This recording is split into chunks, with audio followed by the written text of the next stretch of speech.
نحمده ونصلي على رسوله الكريم أما بعد رب اشرح لي صدري ويسر لي أمري واحلل عقدة من لساني يفقه قولي. محترم سامعین کرام، السلام علیکم ورحمۃ اللہ وبرکاتہ۔ دینی رہنمائی کی 15ویں مجلس میں آپ حضرات کی خدمت میں آمدہ سوالوں کے جوابات پیش کیے جا رہے ہیں۔ ایک سوال یہ پوچھا گیا ہے کہ آج کل یہ دیکھا جا رہا ہے کہ بہت سے لوگ روزے کی حالت میں بھی موبائل پر اور ٹیلی ویژن پر مختلف ڈرامے اور سیریل بڑے ذوق و شوق سے دیکھتے ہیں۔ خاص کر آج کل ایک ڈرامہ ارطغرل غازی کے نام سے بہت عام ہو رہا ہے اور لوگ بہت زیادہ ذوق و شوق کے ساتھ اس ڈرامے کو دیکھتے ہیں اور رمضان المبارک میں بھی اس مشغلے میں لگے رہتے ہیں۔ تو شریعت کی روشنی میں یہ بتایا جائے کہ ایسے ڈرامے اور سیریل دیکھنے کی شرعاً کیا حیثیت ہے۔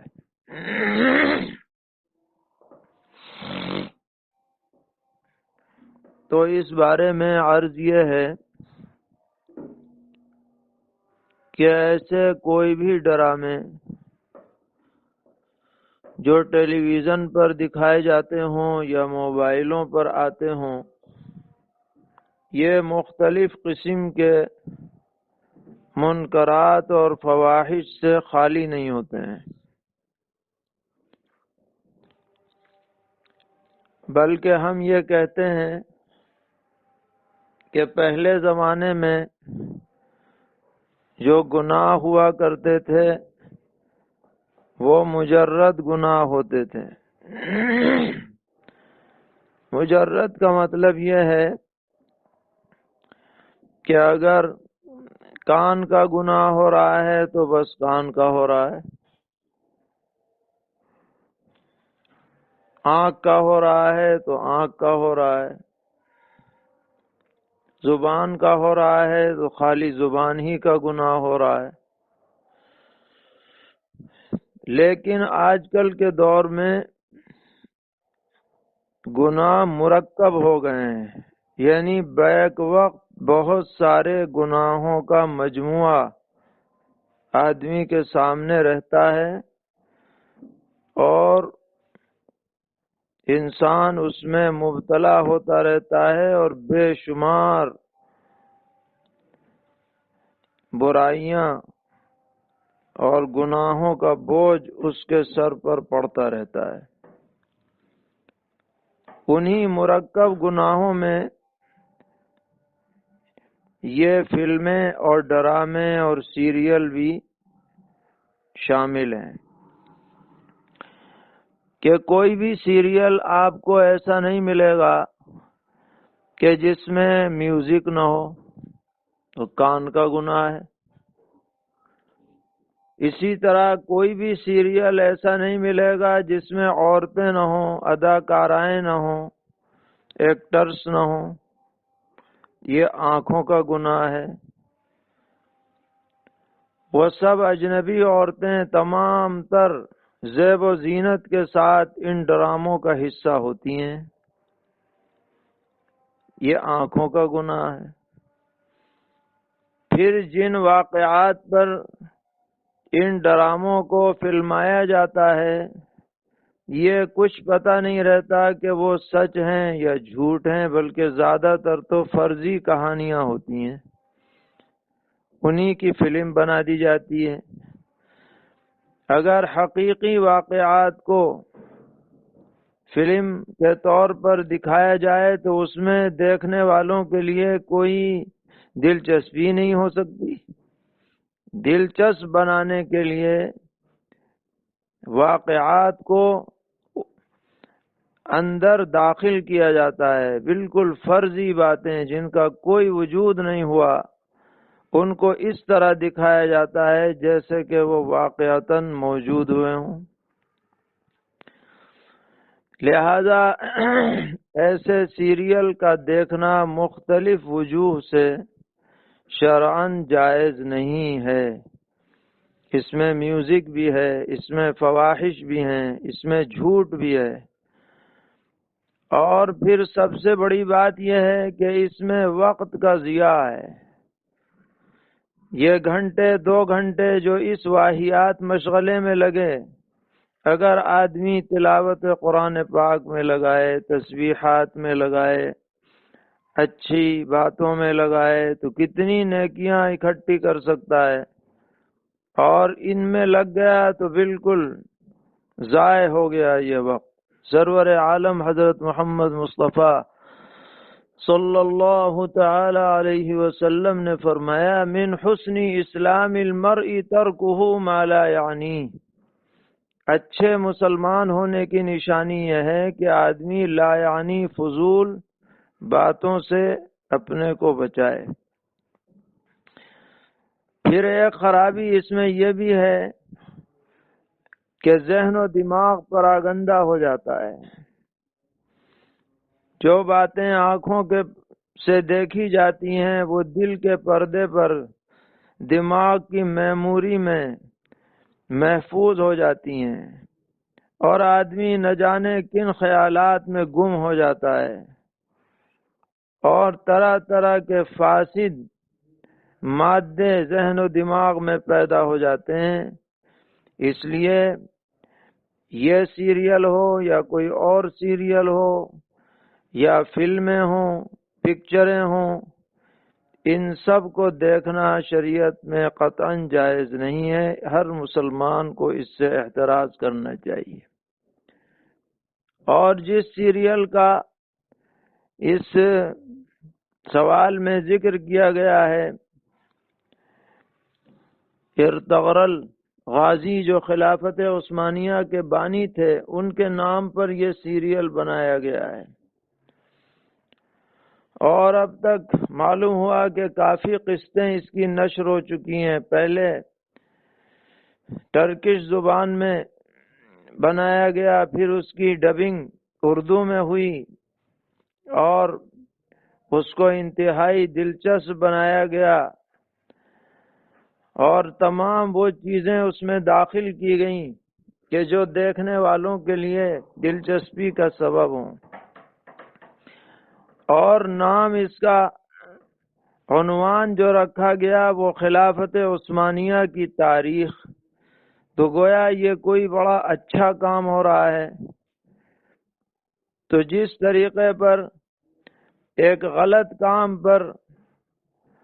آدمی مشغول ہوتا ہے تو دل میں کھٹک رہتی ہے کہ بھئی میں غلط کر رہا ہوں، تو آج نہیں تو کل اسے اس سے بچنے کی توفیق میسر آ جاتی ہے۔ لیکن اگر کام غلط ہو اور اس پر لیبل اچھا لگا دیا جائے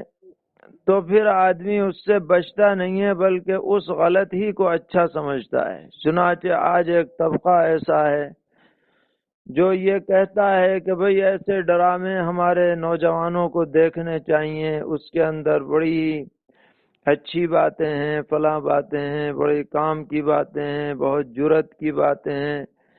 اور اسلام کی جو ہے تعلی کی باتیں ہیں۔ تو ہم اس سے انکار نہیں کرتے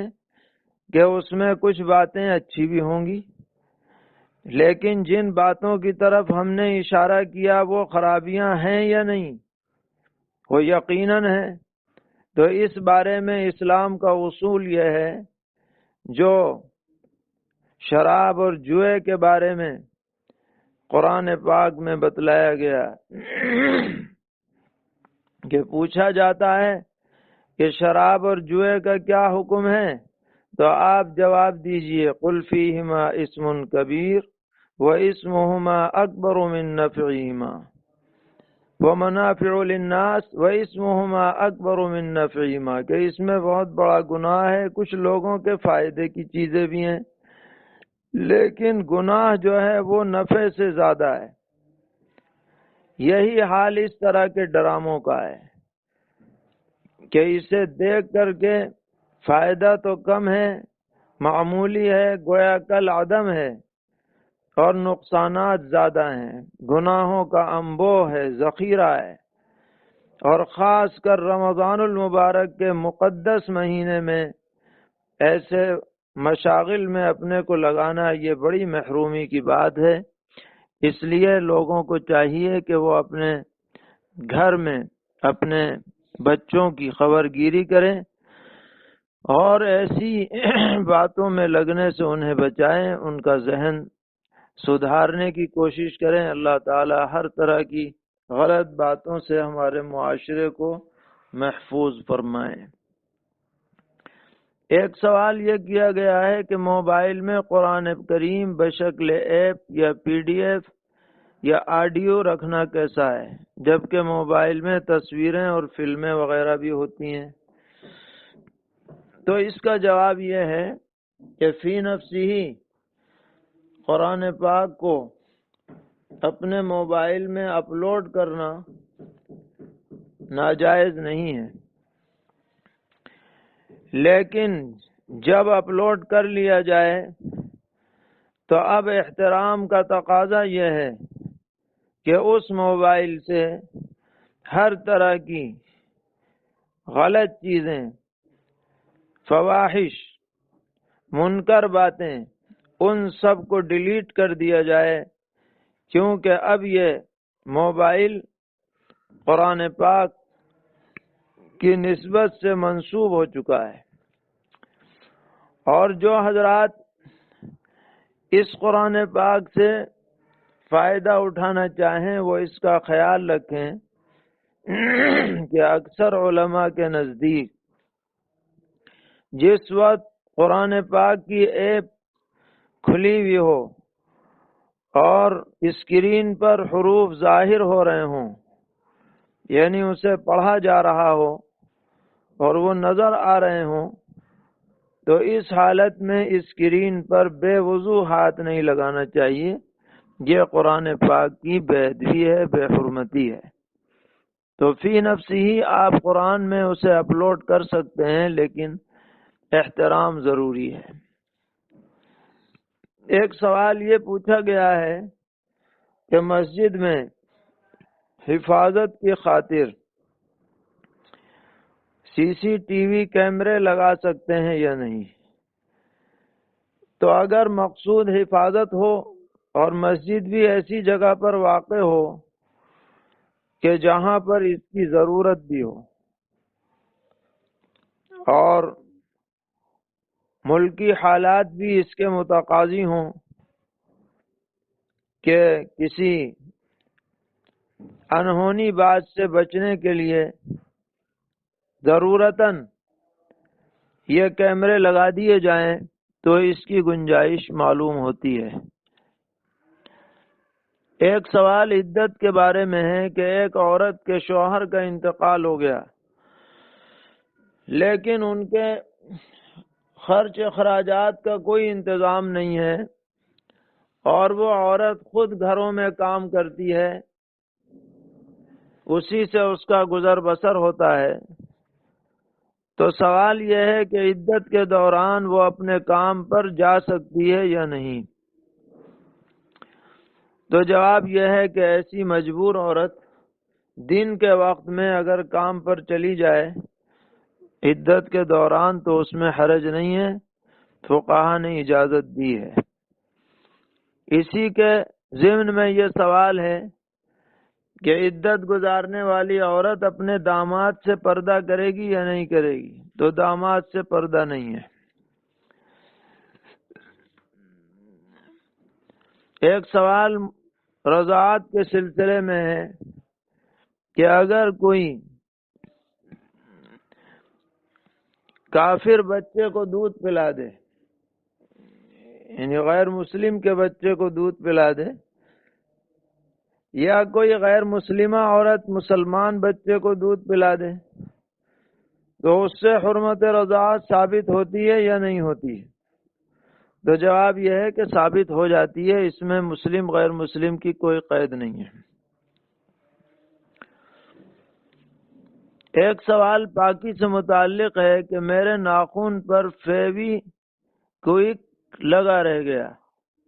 2-3 دن کے بعد احساس ہوا،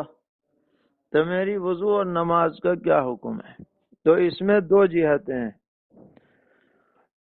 ایک تو یہ ہے کہ ہمیں پتہ ہی نہیں چلا اور یہ لگ گیا، 2 دن کے بعد پتہ چلا، تو اس صورت میں تو جب سے لگا ہے اس سے اب تک کی نماز دہرانی پڑیں گی۔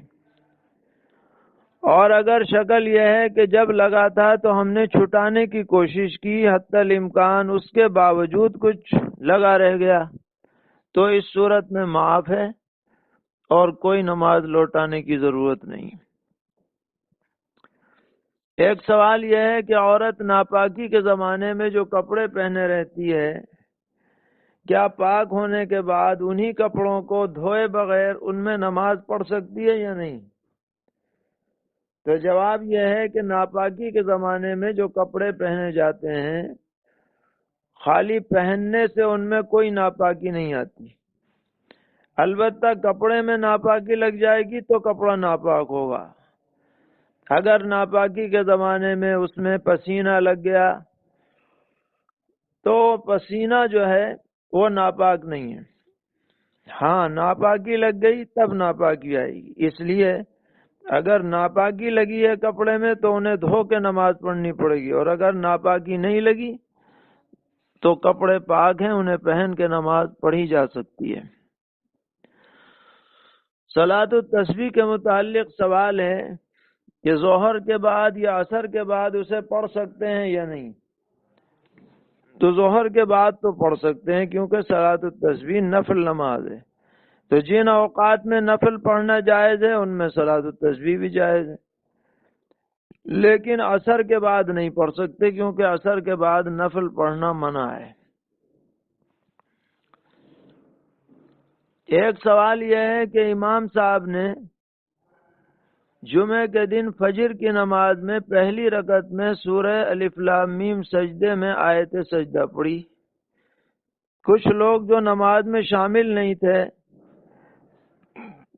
انہوں نے وہ آیت سجدہ سن لی، اب ان کے لیے سجدے کا کیا حکم ہے؟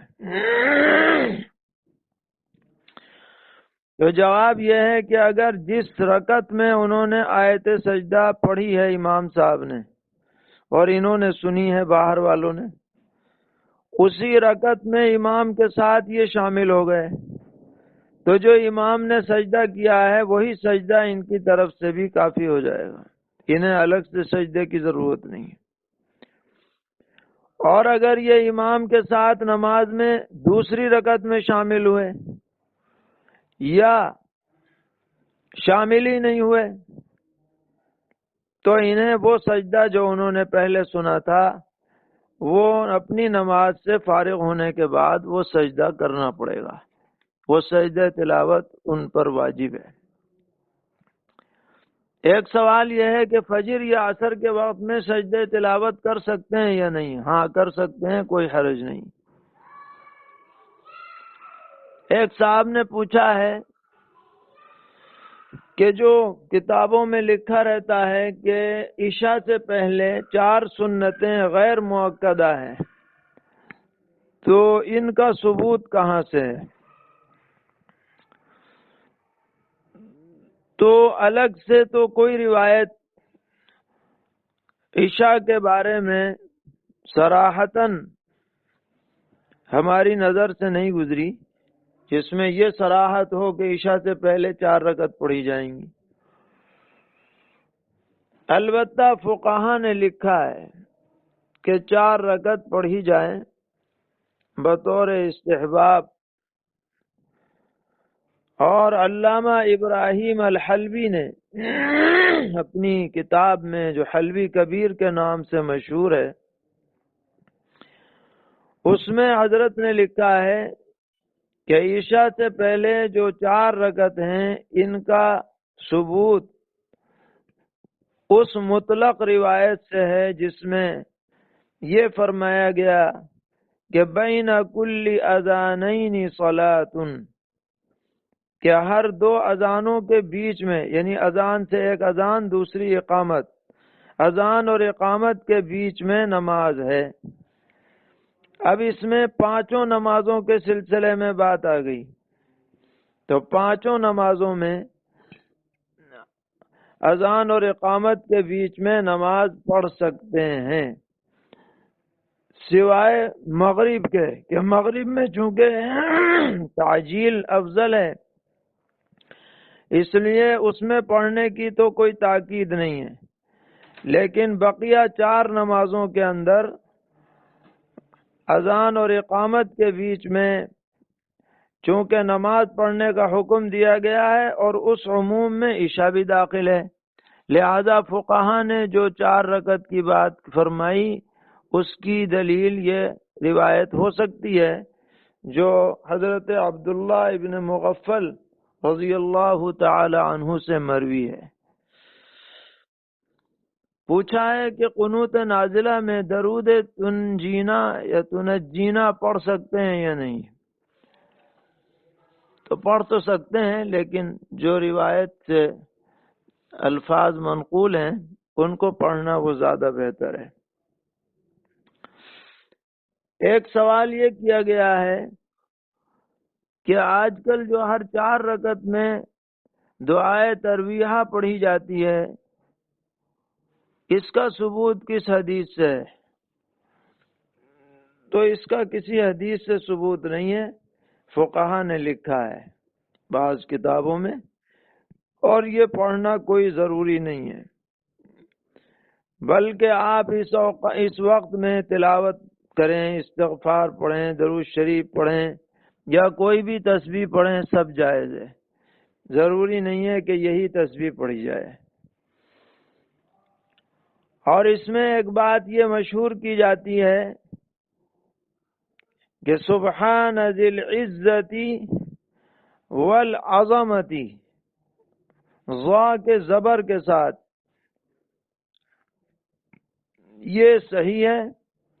اور عظمتی ضا کے سکون کے ساتھ یہ عربی کے اعتبار سے صحیح نہیں۔ اور اس میں بعض لوگ بہت زیادہ حد سے آگے بڑھتے ہیں کہ صاحب جو عظمتی پڑھ دے گا وہ جو ہے بہت بڑا گناہ کا مرتکب ہو جائے گا۔ تو جس کو معلومات ہیں، جو جانتا ہے کہ عظمت اور عظمہ میں کیا فرق ہے، اس کے بارے میں تو یہ کہا جا سکتا ہے کہ جو بالقصد غلط پڑھے گا تو اس کو تنبیہ کی جائے گی، اس کی مذمت کی جائے گی، لیکن بیچارے عوام جن کو پتہ ہی کچھ نہیں کہ عظمہ ہے کہ عظمہ ہے، اگر انہوں نے ناسمجھی میں، لا علمی میں اس میں کچھ غلطی کر دی تو اس کی وجہ سے انشاءاللہ ان پر گناہ نہیں ہوگا۔ باقی اہتمام کرنا چاہیے کہ صحیح پڑھیں اور عظمہ پڑھنے کا اہتمام رکھیں۔ ایک سوال یہ ہے کہ سحری کے بعد اٹھا اور گھڑی دیکھی تو گھڑی پیچھے چل رہی تھی، تو ایسا لگا جیسے ابھی وقت باقی ہے، کھا پی لیا، بعد میں پتہ چلا موبائل دیکھ کر کہ وقت تو ختم ہو چکا، تو روزہ ہوا یا نہیں؟ تو روزہ نہیں ہوا، قضا لازم ہے۔ ایک سوال یہ ہے کہ روزے کی حالت میں تلاوت کرتے وقت یا تسبیح پڑھتے وقت منہ میں جو تھوک آ جاتا ہے اس کا کیا حکم ہے؟ تھوک آتا رہے، نگلتے رہیں، جمع نہ کریں اسے، اس سے روزے پہ کوئی فرق نہیں پڑے گا۔ ہاں بہت جمع کر دیا جائے پھر آپ اسے نگلیں تو اس کو فقہا نے مکروہ کہا ہے۔ زکوٰۃ کس کس کو دینی چاہیے، ایک سوال یہ کیا گیا ہے۔ تو زکوٰۃ کے مصارف میں فقراء ہیں، مساکین ہیں، محتاج ہیں، یا کوئی ایسا مسافر ہے جس کے گھر میں تو مال ہے مگر سفر کے دوران اس کو ضرورت پیش آ گئی، اس کے پاس مال نہیں رہا، اور بھی کئی مصارف ہیں، تو سوچ سمجھ کر کے جو مستحق ہیں ان کو دینا چاہیے، اور خاص طور پر اپنے اعزا اقربا، پاس پڑوس کے لوگ اور مدارس دینیہ، ان میں خرچ کرنے کا اہتمام ہونا چاہیے۔ مال تجارت ہے تو جب اس کی قیمت لگائی جائے گی تو سونے کے نصاب کا اعتبار ہوگا یا چاندی کے؟ کم سے کم نصاب کا اعتبار ہوتا ہے مال تجارت میں، تاکہ فقراء کو زیادہ سے زیادہ فائدہ پہنچایا جا سکے، اور موجودہ زمانے میں کم سے کم نصاب چاندی کا ہے، اس لیے چاندی کی قیمت لگائی جائے گی۔ ایک سوال یہ ہے کہ زید نے عمر کو 1000 روپے بطور قرض دیے تھے، اب زید پر زکوٰۃ واجب ہے اور عمر مستحق زکوٰۃ ہے، تو کیا زید اپنے 1000 روپے کو قرض میں شمار کر سکتا ہے؟ جواب یہ ہے کہ اس طرح شمار نہیں کر سکتا، اس کی شکل یہ ہوگی کہ وہ عمر کو 1000 روپے زکوٰۃ کے دے دے، اور پھر اس سے مطالبہ کرے کہ لاؤ میرا قرض ادا کرو، اس طرح سے اس کی زکوٰۃ بھی ادا ہو جائے گی اور قرض بھی وصول ہو جائے گا۔ چھوٹے بچوں نے گھر میں کچھ روپے اکٹھے کر لیے عیدی وغیرہ کے، تو ان روپوں کی زکوٰۃ کون ادا کرے گا؟ تو نابالغ بچے اگر ہیں تو کسی پر اس کی زکوٰۃ نہیں، اور اگر بالغ بچے ہیں تو دیکھا جائے گا کہ ہر بچے کے ملکیت میں نصاب کے بقدر پیسے ہیں یا نہیں۔ اگر نصاب کے بقدر ہیں تو ہر بچہ اپنی زکوٰۃ نکالے گا حساب لگا کر۔ ایک صاحب نے پوچھا ہے کہ مجھے کل 1,00,000 روپے کا چیک ملا، لیکن میں نے بینک سے پیسہ نہیں نکالا، چیک بدستور میرے پاس ہے، اور آج مجھے زکوٰۃ کا حساب کرنا ہے، تو کیا میں اسے 1,00,000 کی زکوٰۃ نکالوں گا؟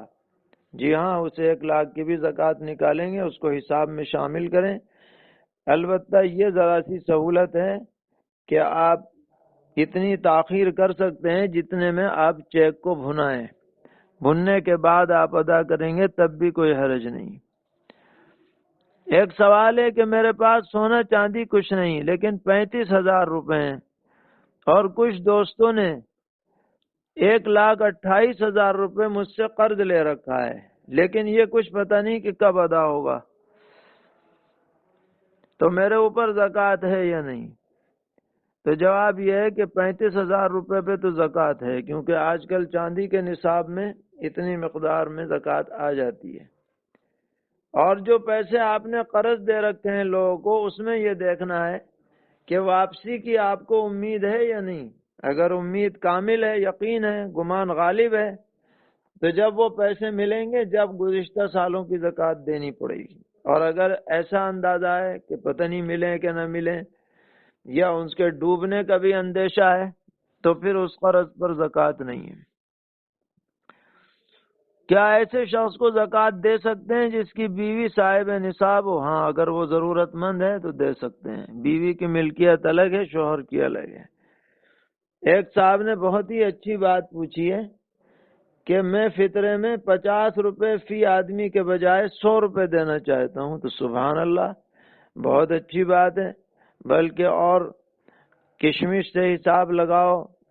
اور جو سے لگاؤ، کھجور سے لگاؤ، تاکہ اور زیادہ فطرہ نکلے، تو انشاءاللہ اور زیادہ ثواب ملے گا۔ جو صاحب حیثیت لوگ ہیں وہ جتنا زیادہ خرچ کریں گے اتنا ہی اللہ کے ہاں اجر و ثواب کے مستحق ہوں گے۔ اللہ تعالیٰ سب کو توفیق عطا فرمائے، اور ہر قسم کے شرور اور فتن سے ہم سب کو اور پوری انسانیت کو محفوظ فرمائے۔ وصلی اللہ تعالی علی خیر خلقہ محمد وآلہ وصحبہ اجمعین۔